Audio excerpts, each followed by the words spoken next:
this out. Shams Charania, FanDuel TV on Klay Thompson. The Magic can open up in excess of $60 million in cap space this offseason. So they're going to be players, when you think about free agency and other moves that can be made. You look at scoring. In Game 7, obviously struggled a little bit to score the ball, especially in the second half of the game when the Cavs and Donovan Mitchell kept coming for them. So you look at the point guard position, but also shooting and scoring on the wing. And one name to keep an eye on, Klay Thompson. I'm told there is mutual interest between the Magic and Klay Thompson. Thompson, along with several other vets around the league, are looking at the Magic as a situation where if you plug in a guy like Klay Thompson, you plug in another veteran player, whether it be at the point guard position, the shooting guard position, this team can make a real jump around Paolo Banchero and Franz Wagner. Both guys, Paolo Banchero already a star, already a guy that's been a part of Team USA. Franz Wagner has the ability to potentially be an all-star as well. But if you plug in some more shooting and scoring, I think that's what can take this Orlando team to another level. Okay, so that's from Shams. And you know what I dig about this maybe more than anything is that it finally puts this sort of like out there example that we've been throwing around for 2 months, and it just got real. Right.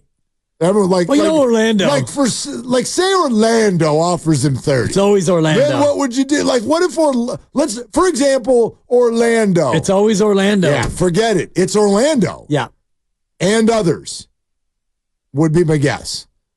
But Orlando for sure. And how does it hit you that the word mutual is in there?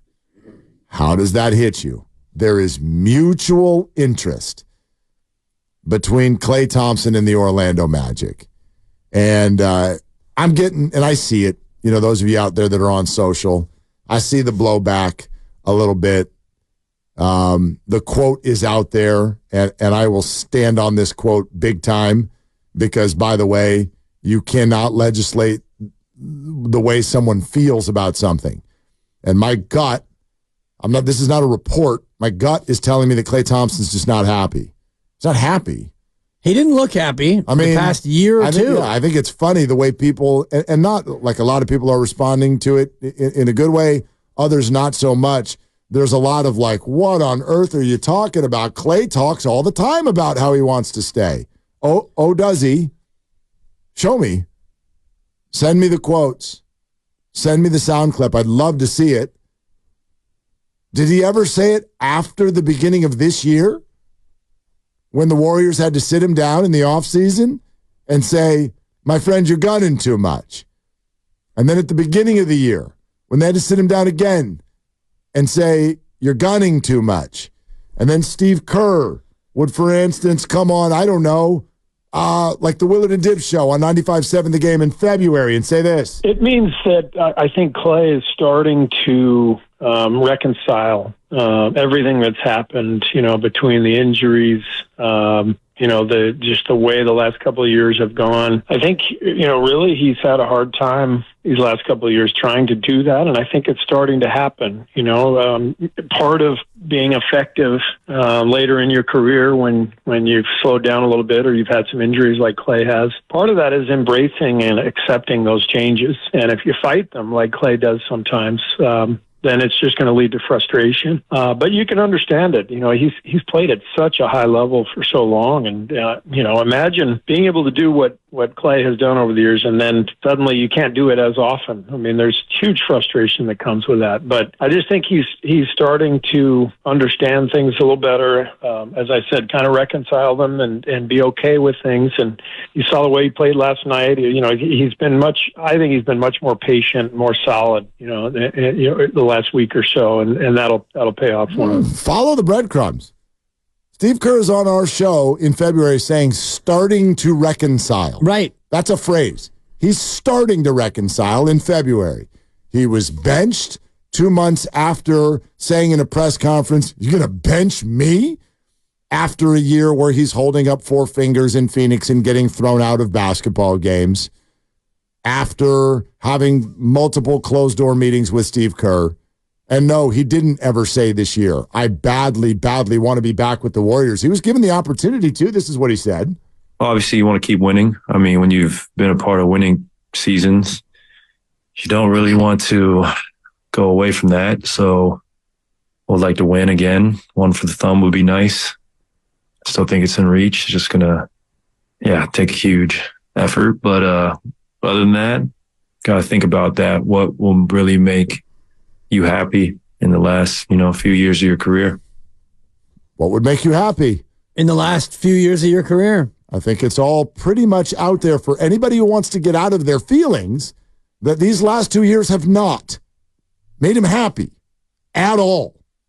Yeah. Not even a little bit. At times, definitely he's been happy, but it's been up and down. It's been off the bench, and now you're a starter. And like you said, he was criticized, and fans have come after him. And we know that these guys hear everything that's out there, and Klay's a sensitive guy. And you look at a situation where it hasn't gone that smoothly for the Warriors or for Klay Thompson, and he hasn't necessarily loved his role. And like you said, they had to talk to him about him hunting his shot too much and multiple closed-door meetings to try to get him to come to terms with where he is in his career. And Steve Kerr back in February talking about Klay starting to reconcile, and Klay is 34 years old.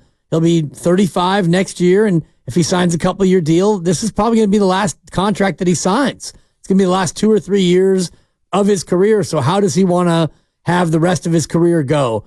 Does he want to stay with Golden State in this role of maybe you're a starter, maybe you're a six man, and you're forever chasing your own legacy, or go somewhere new, fresh start, maybe make a little bit more money, and have people, teammates who've never heard your stories, they've never met Rocco, they've never had a chance to get to know Klay before. And sometimes when you go to a new destination, as you know, and you and I have both moved around in this business a few times, and you get to a new spot and it's fresh and it's exciting again to be a part of a new team and a new situation in a new city. And sometimes that's all you need. I just look at it the way that I see what I see.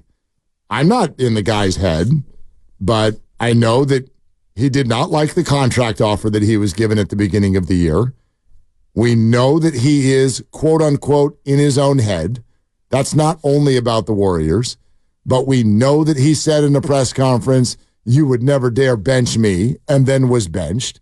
We know that he has had multiple closed-door meetings with Steve Kerr that Steve has openly talked about was about getting his head straight with what's happening in his career. These are all things we know. We know this.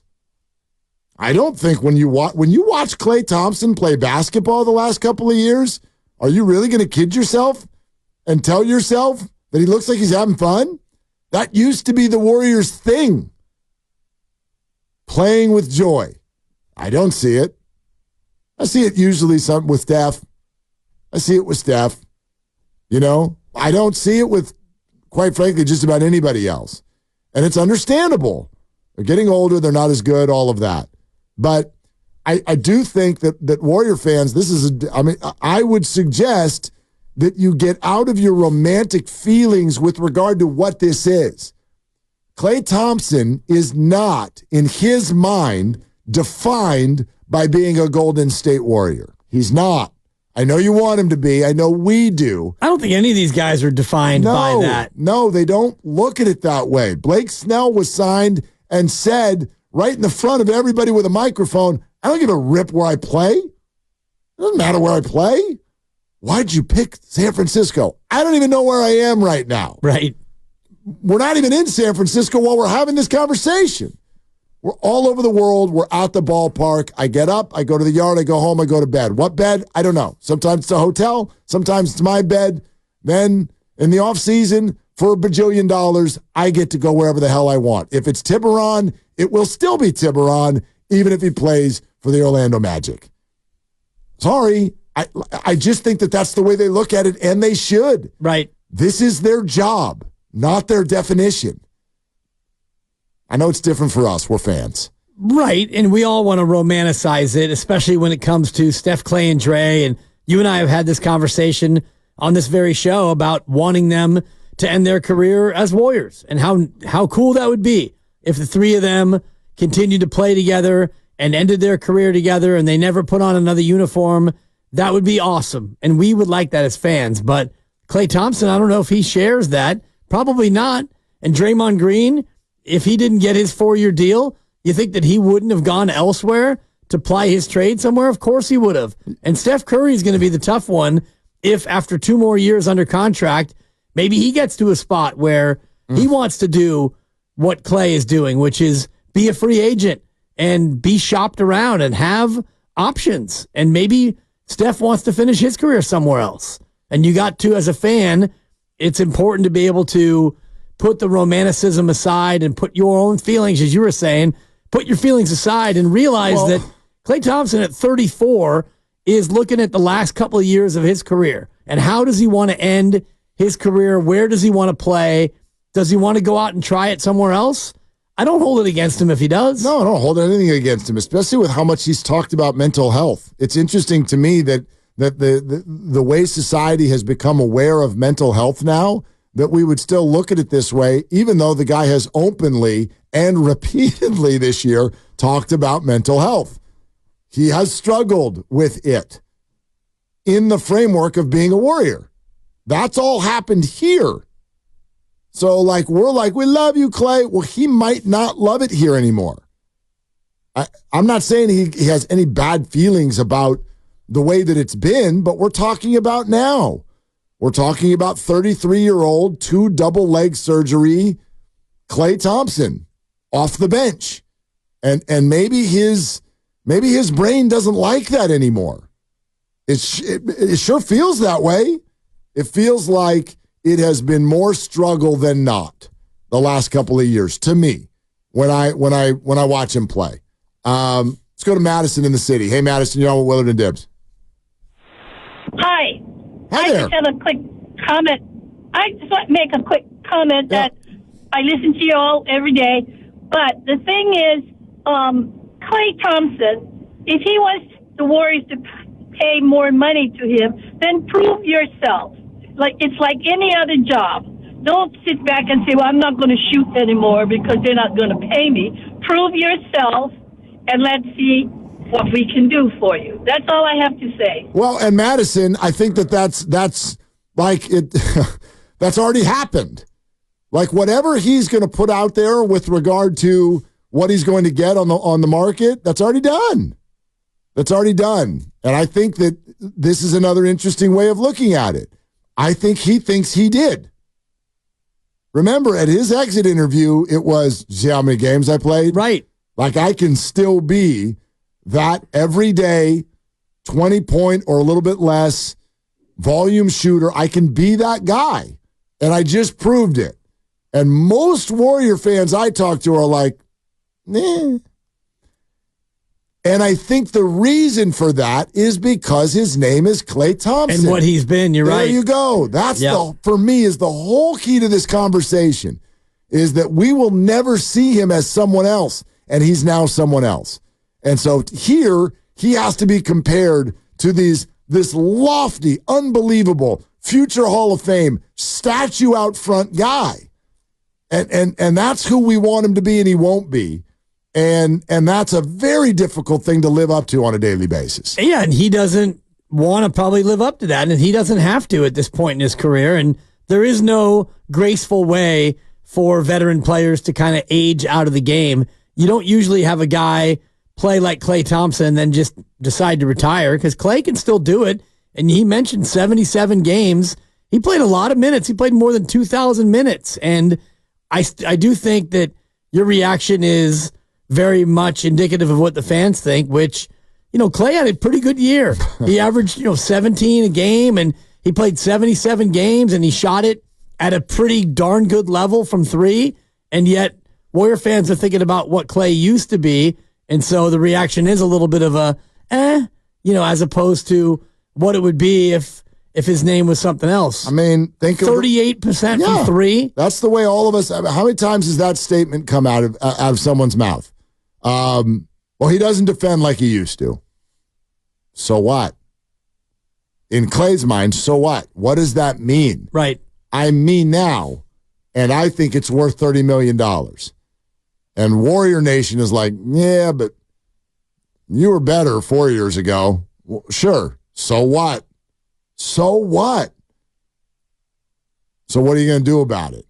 because the other teams out there aren't going to look at it that way. That's what's make this whole thing so tough. Jeremy in Oakland. Hey, Jeremy, what's up? Thanks for calling. For the last 5 to 10 minutes, I've been singing Totalmente. Good. That was pretty good, Jeremy. Very good. Yeah. There you go. Thank you. You guys aren't the only ones that do that. I laughed out loud when you started singing. Anyway, I'll be disappointed but not surprised if Klay walks and gets signed with another team. I understand part of where he's coming from, and maybe he doesn't want to be relegated to the bench for the rest of his career. But that only speaks to the player that he was and not the player that he is. So it'll stink to see him go, but I get it. Money talks and BS walks a marathon. So, Jeremy, thanks. Listen. If we haven't said it yet today, I think this will be hard as hell. Yeah, no doubt. If it all comes down, and our boss Matt Nahigian earlier was saying, when the breaking news sounder hits, imagine the moment, and you and I look at each other, and Grandy or Lucas, one of them has it, and they say, it's official, guys. It's a Woj bomb. Klay Thompson has signed a 2-year, $60 million deal with the Orlando Magic. According to sources, the phone lines will light up and everyone will be lamenting the end of the Big Three. It's going to be hard. It's going to be really hard. It's going to be a lot of looking back and, the memories and how great. And if it happens. If it happens. Right. When it happens. Oh, I'm not there yet. Are you at when it happens? I think so. Why? Because just Sham's comment makes it that firm that he's gone? I've been more in that camp than just about anybody for a long time. I think the Warriors will come hard after Klay Thompson in the absence of something else being available. In the absence of something else being available. Yes. And that to me is the biggest part of this because that's kind of like that's something else is going to be available. I don't know. I think that they're going to do everything they can to make something else happen, as opposed to give Klay however much money, $25 million or whatever. They need to get better, and bringing back Klay doesn't get you any better. Those deals are complex, of course, and will be competitive. So I don't know if it's that simple to say the Warriors are going to be so determined that they will make one of these big name things happen. I think there's interest. I think they'll go hard. I think they're obsessed with the remainder of Steph Curry's career. I still think there is a very fair chance that none of this is on the table for them. It has to be a match. A lot of times the player also has to want to go there. You know what I mean? Like, they don't have to, but for instance, if you're going to acquire Brandon Ingram, you're not going to do that if Brandon's not willing to sign an extension with you. He's got 1 year left. Yeah, you're not going to do that. He's like, yeah, we're going to give you Kuminga and a first-round draft pick, and we're going to do all this. And then you get Brandon Ingram, and he's like, yeah, and I'm out in a year. Like, you're not going to do that. So this has got to be a match on so many levels. Makes it hard. So I think there's a very fair chance that the Warriors will be without that option, and then will come hard after Klay Thompson. Because here's another piece of this. We're all talking about it historically and just like the thing that is Klay Thompson. Here's what else he represents. He represents something that the Warriors need more of. Shooting. They need more shooting. If they lose him, they need to go get like 2 or 3 more guys. By the way, guys, really quick, talking about what else they could do, what other options do they possibly have. TJ Jones, who covers the Utah Jazz, saying that the Jazz are looking for 4 or 5 first-round picks or a star-level talent coming over for Lauri Markkanen. So that might be difficult for the Warriors to swing if that is truly the Jazz asking price. Yeah, I see the tweet now. Yeah. Probably not. The offer that would be needed is probably not going to come. They're not trading Markkanen. To pry him from the Jazz. And remember, Pincus said to us, the current buzz is that Utah would like to continue to build around Lauri Markkanen. Which makes sense. Totally. You got a 7-footer who can do it all, and he's, right now he's only making like $14 million, but he's up for an extension, so he's going to get huge money, but at some point, Utah's got to build around somebody. It's one of the reasons I'm a little bit wooed by this Brandon Ingram thing, and it feels newer. But, these all come up every time someone's eliminated, right? Yeah. Like every time someone's eliminated, we go, okay, let's talk about it. What's it going to be? Philly, are you building around Embiid again? Embiid is literally like he's like the only guy under contract. Philly is like Embiid and free agents. That's it. Yeah. That's it. Maxey's getting the max, but Tobias, like he's gone. They're all right. So, but what are they doing? Because there's a lot of hurt feelings right now with Joe. It seems like every year with Embiid, from injury to saying New York is his favorite place to ripping James Harden on a podium. All of these things. So there's that conversation. Giannis, whatever. But every time someone's eliminated, Miami gets eliminated. Ooh. You know what? Jimmy Butler might be available. Okay? Phoenix is eliminated. What about Kevin Durant? New Orleans goes down. Here comes the Brandon Ingram tweet. Pelicans unlikely to offer him a contract. Of all of these guys we've talked about, he seems to be the most likely to really be available at a gettable sort of a trade package, and he's 26. And he's exactly what the Warriors need. He's got size, and he's a 2. He's a classic number 2. Not sold on Brandon I know Ingram. you're not.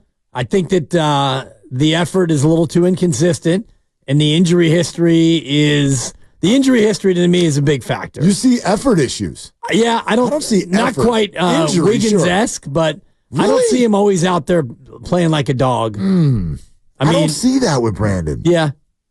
I kind of, whenever I watch him, I see a guy who could dominate a game at any moment, and at times I feel like he doesn't. And maybe it's because he's playing with Zion and the mix is bad. That's something that Steiny was saying that I thought was interesting. I think they both think they're the one. Right. Yeah. Yeah. And Zion has had his own issues of staying on the court. Exactly.